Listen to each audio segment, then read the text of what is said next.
এই যে গ্রাম বাংলার কথা বলছিলাম না, মানে কবিতার মধ্যে দিয়ে আসছিল। এই যে কবিতাটা শোনাবো, এই কবিতাটার মধ্যে একটু শহুরে মানসিকতার ছাপ।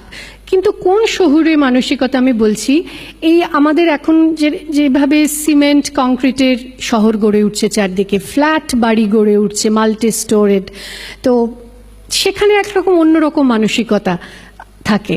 কিন্তু যেগুলো বাড়ি, মানে আমার ধারণা চন্দননগর চুচুড়া প্রায়ই আসি, অনেক পরিচিত থাকেন বলে, এখানে এখনো ফ্ল্যাট বাড়ির চেয়ে বাড়ি, নিজের একটা বাড়ি, একতলা বা দোতলা বাড়ি, এই বাড়ির সংস্কৃতিটা এখানে বেশি, যেটা হয়তো বা কিছুটা বেশি উত্তর কলকাতায় একসময় ছিল।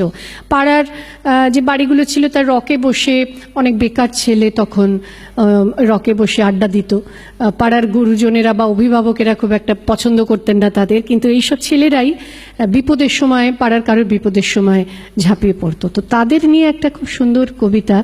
প্রথম আমি সে কবিতা শুনি ডিস্কে, কাজী সব্যসাচীর কণ্ঠে। ও কবিতা আমার খুব পছন্দের কবিতা এবং বলতে খুব ভালো লাগে। আমার মনে হয় আপনাদের শুনতে খারাপ লাগবে না। কবিতাটির নাম ছন্ন ছাড়া, সেটি শোনাচ্ছি।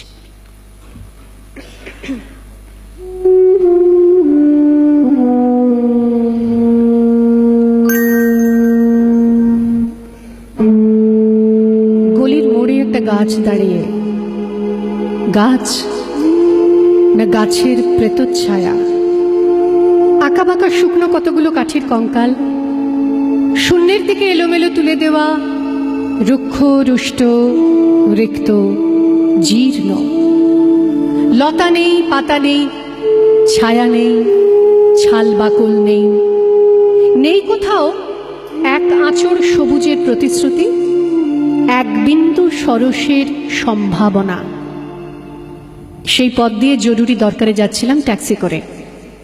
ড্রাইভার বলে ওদিকে যাব না, দেখছেন না ছন্ন ছাড়া কটা বেকার ছোকরা রাস্তার মাঝখানে দাঁড়িয়ে আড্ডা দিচ্ছে, চোঙা প্যান্ট, চোখা জুতো, রোখা মেজাজ, ঠোকা কপাল, ওখান দিয়ে গেলেই গাড়ি থামিয়ে লিফট চাইবে, বলবে হাওয়া খাওয়ান।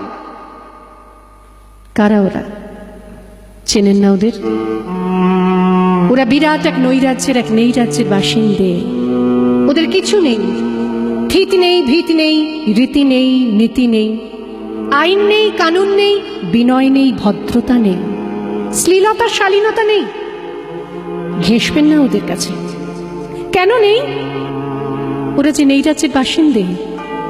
ওদের জন্য কলেজে সিট নেই, অফিসে চাকরি নেই, কারখানায় কাজ নেই, ট্রামে বাসে জায়গা নেই, মেলায় খেলায় টিকিট নেই, হাসপাতালে বেড নেই, খেলবার মাঠ নেই, অনুসরণ করবার নেতা নেই, প্রেরণা জাগানো প্রেম নেই, ওদের প্রতি সম্ভাষণে কারো দরদ নেই। ঘরে বাইরে উদাহরণ যা আছে তা ক্ষুধাহরণের, সুধাক্ষরণের উদাহরণ নয়, তা সুধাহরণের, ক্ষুধা ভরণের উদাহরণ। শুধু নিজের কোলের দিকে ঝোলটা না। এক ছিল মধ্যবিত্ত বাড়ির এক চিলতে ফালতু একটা রক, তাও দিয়েছে লোপাট করে। তাই এখন পথে এসে দাঁড়িয়েছে সড়কের মাঝখানে।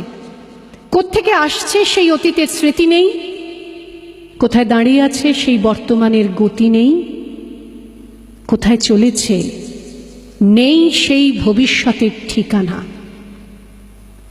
সেই চিনক্ষেত, মনিহীন চোখ, চোখহীন মুখ, একটা স্ফুলিঙ্গহীন ভিজে বারুদের স্তূপ। আমি বললাম না, ওখান দিয়ে যাব, ওখান দিয়ে আমার শর্টকাট। ওদের কাছাকাছি হতেই মুখ বাড়িয়ে জিজ্ঞেস করলুম, তোমাদের ট্যাক্সি লাগবে, লিফট চাই? আরে এই তো ট্যাক্সি, এই তো ট্যাক্সি, লে হালুয়া সোল্লাসে চিঁচিয়ে উঠলো ছোকরারা, সিটি দিয়ে উঠলো, পেয়ে গেছি, চল পানসি বেলঘরিয়া। তিনটে ছোকরা উঠে পড়লো ট্যাক্সিতে, একজন ড্রাইভারের পাশে, দুজন পেছনের সিটে। আমি বললুম, কদ্দূর যাবে? এই কাছেই, ওই দেখতে পাচ্ছেন না ভিড়, সিনেমা না জলসা না, নয় কোনো ফিল্মি তারকার অভ্যর্থনা, একটা নিরীহ লোক গাড়ি চাপা পড়েছে, চাপা দিয়ে গাড়িটা উধাও। আমাদের দলের কয়েকজন গাড়িটার পেছনে ধাওয়া করেছে, আমরা খালি ট্যাক্সি খুঁজছি। কে সেই লোক? একটা বেওয়ারিশ ভিখিরি, রক্তে মাংসে দলা পাকিয়ে গেছে।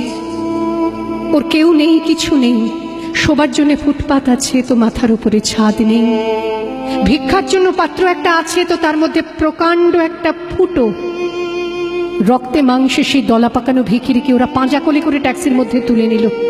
চেঁচিয়ে উঠল সমস্বরে, আনন্দে ঝঙ্কৃত হয়ে প্রাণ আছে, এখনো প্রাণ আছে। রক্তের দাগ থেকে আমার ভব্যতা ও শালীনতাকে বাঁচাতে গিয়ে আমি নেমে পড়লুম তাড়াতাড়ি।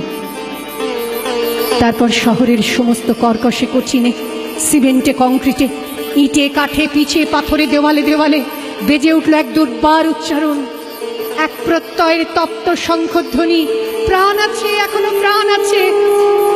প্রাণ থাকলে স্থান আছে, মান আছে, সমস্ত বাধা নিষেধের বাইরেও আছে অস্তিত্বের অধিকার। ফিরে আসতে দেখি গলির মোড়ে গাছের সেই শুকনো বৈরাগ্য বিদীর্ণ করে বেরিয়ে পড়েছে হাজার হাজার সোনালি কচি পাতা, মর্মরিত হচ্ছে বাতাসে। দেখতে দেখতে গুচ্ছে গুচ্ছে উথলে উঠছে ফুল, ঢেলে দিয়েছে বুকের সুগন্ধ। উড়ে এসেছে রং বেরঙের পাখি, শুরু করেছে কলকণ্ঠের কাকলি। ধীরে ধীরে ঘনপত্র পুঞ্জে ফেলেছে স্নেহার্ত দীর্ঘ ছায়া, যেন কোনো শ্যামল আত্মীয়তা। অবিশ্বাস্য চোখে চেয়ে দেখলুম কঠোরের প্রচ্ছন্নে মাধুর্যের বিস্তীর্ণ আয়োজন।